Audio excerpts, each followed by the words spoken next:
What is going on, you guys? My name is Tarun. I'm the founder of Freddie Media. 23 years old, been making six figures since my sophomore year in college, graduated 2 years ago. And anyway, this video is something that I think holds a lot of people back. It certainly held me back. And it has to do with procrastination and also, I guess, fear of the unknown.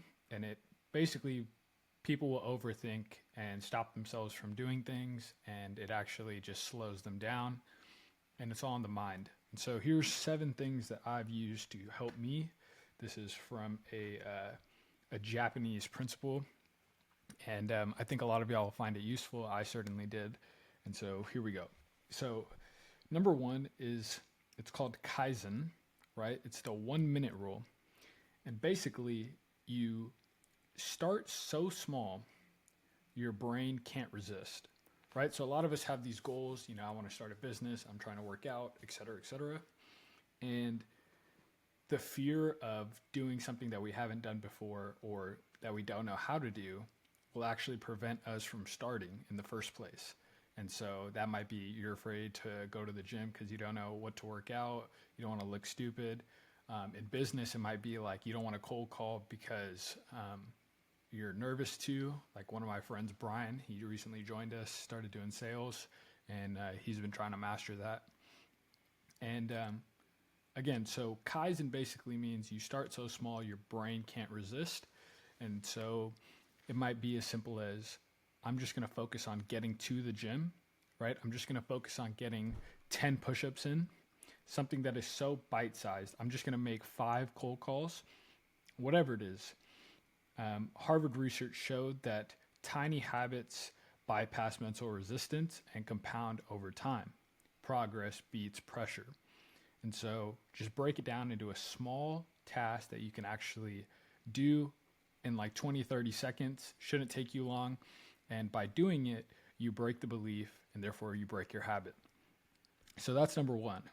Number 2 is Ikigai, which some of you might have heard of, but it is basically in Japanese, the reason to wake up. And so in Japan, they don't ask you what you do, they ask why you do it, right? So studies show that purpose increases energy and discipline. When your why is clear, the effort feels a lot lighter. And I think that that's so profound.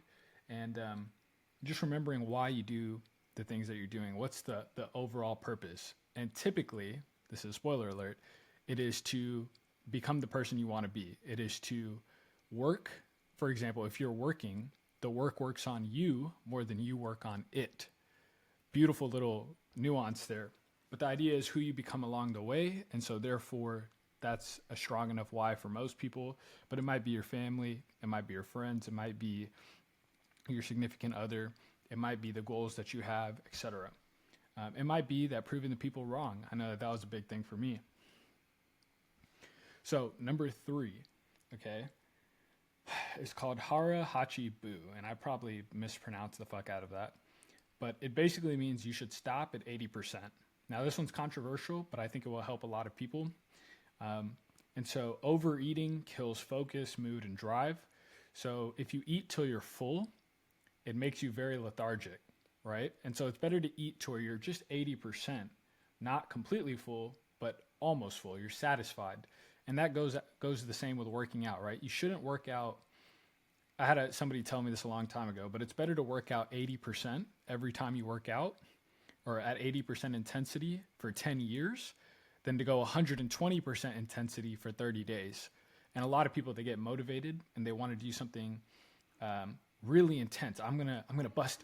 Like Brian, my guy, he gets motivated. And he's like, I'm going to bust 200 calls today. I'm going to bust 200 calls. And I'm like, man, if you bust 100 calls, right, every single weekday, you're going to have so much more volume because you're going to go for a year. It's much more maintainable. You're not going to burn out. And the results come from volume and consistency. So it's not about going 120% for a week or a month. It's about going 80% for years. And that's where all the gains come from.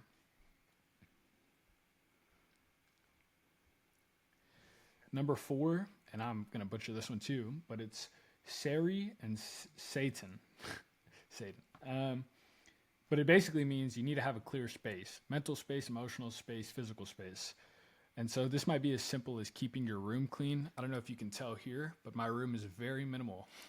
And I do that on purpose. My desk has nothing on it except obviously my tablet, my computer, and a pen and paper. And I do that because it keeps my space clean. It allows me to think. I'm not looking at a bunch of random objects. Same thing with emotions. You want to be a very clean slate. You don't want to have a bunch of these things on your mind because it makes it hard to focus, and it makes things a lot harder for no reason.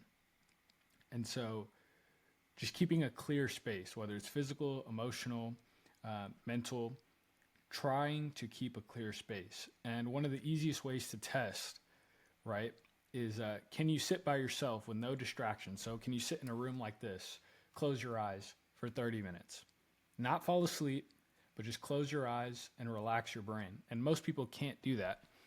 And, with our smartphones and our devices, it's so easy to quickly distract ourselves that we're not able to sit and just calm ourselves down.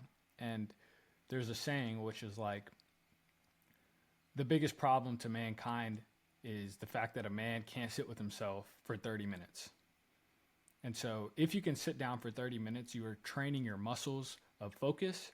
You are training your ability to sit and be calm and not be distracted. And that is one of the biggest things. I study a lot of billionaires. That's what they're able to do so well. They have all these things coming at them with business, family life. They have people reaching out to them, and they're able to just stay calm. Their space is clean, right?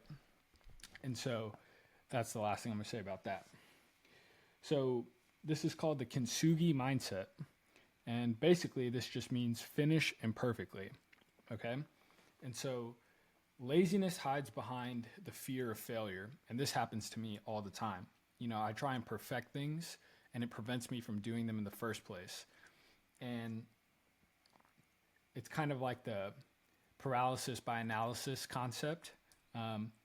Flaws aren't mistakes, they're part of progress. And I'd rather make progress than have perfection, because you will never have perfection. And the perfect condition to start is now. So the perfect condition to start is now.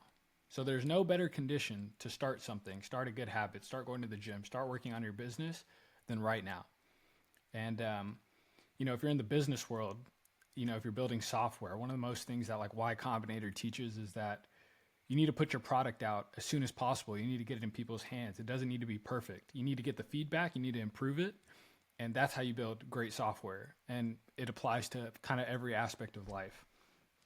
And psychology shows that completion builds momentum, not perfection.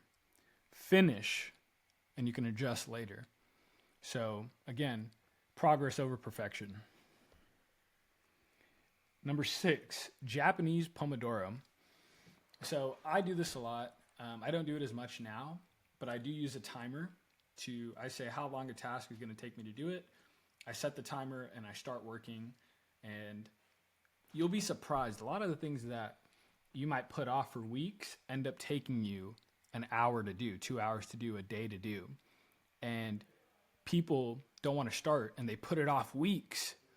Like, I'll give you an example. Like, I needed to upgrade all of our automations, and it took 2 hours for me to really figure out how to do it. And I spent 3 weeks procrastinating because I wanted to perfect it. And it just was such a waste of time, So 25, the Japanese Pomodoro method is you do 25 minutes of work, and then you take a 5-minute rest. And then you do that over and over and over for however long you plan on working. Your brain learns the signal to focus. Neuroscience calls this conditioning, and it works really fast. And so it's underrated, but again, I think it's highly effective. And again, that's why I'm sharing it with you. The last thing, wabi-sabi, act before perfect. Again, the Japanese don't wait for ideal conditions. They move with what they have. Perfection delays action. Movement creates clarity. And most procrastination is just fear wearing patience. And I think that's extremely profound. And again, these are 7 ways to deal with procrastination, deal with, if you're not kind of happy with where you are in life, this can apply to any field, whether it's business, fitness, family, friends, relationships, etc. And so I hope that this was valuable. Again, I'm just sharing my thoughts, and I'll keep you along with me. If you have any questions, comments, drop them in the comments, and I hope you found this valuable.